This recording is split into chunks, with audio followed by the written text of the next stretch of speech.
ಆರೋಪಿಗಳು ಡ್ರಗ್ಸ್ ತಯಾರಿಸೋದಕ್ಕೆ ಮಾಡಿದಂತಹ master ಪ್ಲಾನ್ನ details ಇದು. ಪೊಲೀಸರಿಗೆ ಅನುಮಾನ ಬಾರದಂತೆ 3 ಸ್ಥಳಗಳನ್ನು ಆಯ್ಕೆ ಮಾಡಿಕೊಂಡಿದ್ರು ಅನ್ನೋದರ ಡೀಟೇಲ್ಸು. 2 ಡಿವಿಷನ್ನು, 3 ಪೊಲೀಸ್ ಠಾಣೆ, 3 ಕಿಲೋಮೀಟರ್ ಅಂತರದಲ್ಲಿ ಫ್ಯಾಕ್ಟರಿಗಳಿದ್ವು.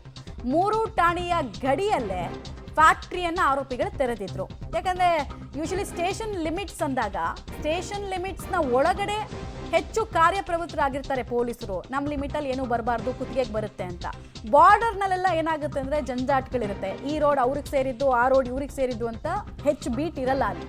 ಸೊ ಅಂಥ ಜಾಗಗಳನ್ನೇ ಇವರು ಮಾಸ್ಟರ್ ಪ್ಲಾನ್ನ ಭಾಗವಾಗಿ ಉಪಯೋಗಿಸ್ತಾ ಇದ್ರು. ಸೊ ಕ್ರೈಮ್ ಬಗ್ಗೆ ಚೆನ್ನಾಗಿ ಅರಿವಿತ್ತು ಇವರಿಗೆ. ಡೀಟೇಲ್ಸ್ ನರಸಿಂಹಮೂರ್ತಿ ಸ್ಟೇಷನ್ ಲಿಮಿಟ್ಸ್ನ ವಿಚಾರದಲ್ಲೂ ಇವ್ರಿಗೊಂದು ಕ್ಲಾರಿಟಿ ಇತ್ತು. ಸೊ ನಟೋರಿಯಸ್ಗಳ ಗ್ಯಾಂಗ್ ಅನ್ನೋದಕ್ಕೆ ಇದು ಇನ್ನೊಂದು ಉದಾಹರಣೆ ಅಂತ.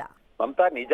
ಈ ಬೆಂಗಳೂರಿನ ಅವಲಹಳ್ಳಿ ಇರ್ಬೋದು, ಕೊತ್ನೂರು ಇರ್ಬೋದು, ಬಾಗ್ಲೂರು ಪೊಲೀಸ್ ಠಾಣಾ ವ್ಯಾಪ್ತಿ ಇನ್ನೂ ಕೂಡ ಸಾಕಷ್ಟು ನಗರೀಕರಣ ಹೊಂದಿಲ್ಲ. ಇನ್ನೂ ಕೂಡ ಹಳ್ಳಿಯ ರೀತಿಯಲ್ಲಿ ಈ ಒಂದು ಸ್ಟೇಷನ್ಗಳ ವ್ಯಾಪ್ತಿ ಏನಿದೆ ಅದು ಕಂಡು ಬರುತ್ತೆ. ಹೀಗಾಗಿ ಆ ವ್ಯಾಪ್ತಿಯಲ್ಲಿ ಇವರು ನಿರ್ಜನ ಪ್ರದೇಶವನ್ನ ಆಯ್ಕೆ ಮಾಡ್ಕೊಂಡಿದ್ರು. ಆ ನಿರ್ಜನ ಪ್ರದೇಶ ಅಂತ ಹೇಳಿದ್ರೆ ಮಾವಿನ ತೋಪು ಮತ್ತೆ ಈ ಗುಂಡು ತೋಪುಗಳನ್ನ ಆಯ್ಕೆ ಮಾಡ್ಕೊಂಡಿದ್ರು. ಹೀಗಾಗಿ ಯಾರು ಕೂಡ ಯಾರ್ದೋ ಪ್ರೈವೇಟ್ ಮಾವಿನ ತೋಟ, ಮಾವಿನ ಗುಂಡು ತೋಪಿದು ಅನ್ನೋ ಮಟ್ಟಿಗೆ ಪೊಲೀಸರು ಕೂಡ ಸುಮ್ಮನಾಗಿದ್ರು. ಅದ್ರೊಳಗೆ ಸಹಜವಾಗಿ ಒಂದು ಮನೆ ಇರ್ತಿತ್ತು. ಮತ್ತೆ ಹೆಚ್ಚಿನ ಕೆಲಸಗಾರರೇನು ಬೇಕಾಗಿರ್ಲಿಲ್ಲ ಈ ಸಿಂಥೆಟಿಕ್ ಡ್ರಗ್ ಅನ್ನ ಮಾಡೋದಕ್ಕೆ.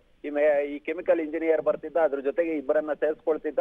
ಮತ್ತೆ ಯಾವ್ಯಾವ ಪ್ರಪೋರ್ಷನೇಟ್ ನಲ್ಲಿ ಈ ಡ್ರಗ್ ಅನ್ನ ಹಾಕ್ಬೇಕು ಅಂತೇಳಿ ಅಲ್ಲಿ ತಯಾರಿ ಮಾಡ್ಕೊಂಡು ಆ ಬಳಿಕ ಅವಲಹಳ್ಳಿಯ ಅವರ ಒಂದು ಲ್ಯಾಬ್ಗೆ ಕಳಿಸುವ ಕೆಲಸವನ್ನ ಕೂಡ ಮಾಡ್ಕೊಡ್ತಿದ್ರು. ಹೀಗಾಗಿ ಸಹಜವಾಗಿ ಪೊಲೀಸರಿಗೆ ಅಷ್ಟು ಸುಲಭವಾಗಿ ಅನುಮಾನ ಬರ್ತಿರ್ಲಿಲ್ಲ. ಮತ್ತೆ ಇನ್ನು ಕೂಡ ಆ ಏರಿಯಾ ಲಿಮಿಟೇಷನ್ಸ್ ಏನಿದೆ ಇದು ನಮ್ಮ ವ್ಯಾಪ್ತಿಗೆ ಬರುತ್ತಾ ಅಥವಾ ಬೇರೆಯವ್ರ ವ್ಯಾಪ್ತಿಗೆ ಬರುತ್ತಾ ಅನ್ನೋ ಗೊಂದಲ ಕೂಡ ಇರ್ತಿತ್ತು. ಹೀಗಾಗಿ ಯಾರು ಕೂಡ ಅಷ್ಟಾಗಿ ತಲೆ ಕೆಡಿಸ್ಕೊಂಡಿರ್ಲಿಲ್ಲ. ಯಾವಾಗ ಮಹಾರಾಷ್ಟ್ರ ಪೊಲೀಸರು ಬಂದು ಸಹಾಯವನ್ನ ಕೇಳಿದ್ರು ಅದಾಗ್ಲೇ ಪೊಲೀಸರಿಗೆ ಗೊತ್ತಾಗಿತ್ತು. ಆ ಬಳಿಕ ಹುಡುಕಾಟವನ್ನ ನಡೆಸಿದಂತಹ ಸಂದರ್ಭದಲ್ಲಿ 3 ಪೊಲೀಸ್ ಠಾಣಾ ವ್ಯಾಪ್ತಿಗಳಲ್ಲಿ ಇವರು ಈ ರೀತಿಯಾದಂತಹ ಡ್ರಗ್ಸ್ ಫ್ಯಾಕ್ಟರಿಯನ್ನ ಹೊಂದಿರೋದು ಗೊತ್ತಾಗಿದೆ. ಸದ್ಯ ಈ ಬಗ್ಗೆ ಸಿಸಿಬಿ ಆಂಟಿ ನಾರ್ಕೋಟಿಕ್ಸ್ ವಿಂಗ್ ಏನಿದೆ ಆ ವಿಂಗ್ ಸಹ ಇದೀಗ ಕಾರ್ಯಪ್ರವೃತ್ತರಾಗಿ ಒಂದಷ್ಟು ಹುಡುಕಾಟವನ್ನ ನಡೆಸುವ ಕೆಲಸವನ್ನ ಇವರು ಕೂಡ ಸಿಸಿಬಿ ಪೊಲೀಸರು ಇನ್ವೆಸ್ಟಿಗೇಷನ್ ಅನ್ನು ನಡೆಸುವ ಕೆಲಸವನ್ನ ಮಾಡ್ತಿದ್ದಾರೆ.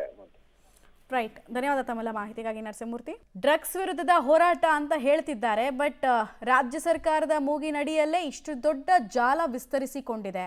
ಆಮೇಲೆ ಬೇರೆ ರಾಜ್ಯದ ಪೊಲೀಸರು ಬಂದು ಇಲ್ಲಿ ಕಾರ್ಯಾಚರಣೆ ಮಾಡೋ ತನಕ ನಮ್ಮವ್ರಿಗೆ ಯಾಕೆ ಗೊತ್ತಾಗ್ತಿಲ್ಲ ಅನ್ನೋದು ಪ್ರಶ್ನೆ ಇದೆ. ನಮ್ಮಲ್ಲಿ ಆಂಟಿ ನಾರ್ಕೋಟಿಕ್ಸ್ ವಿಂಗ್ ಇಲ್ವಾ? ಇದೆ. ಅವ್ರು ಏನು ಕೆಲಸ ಮಾಡ್ತಿದ್ದಾರೆ ಆ ದೇವರಿಗೆ ಪ್ರೀತಿ ಅಷ್ಟೇ.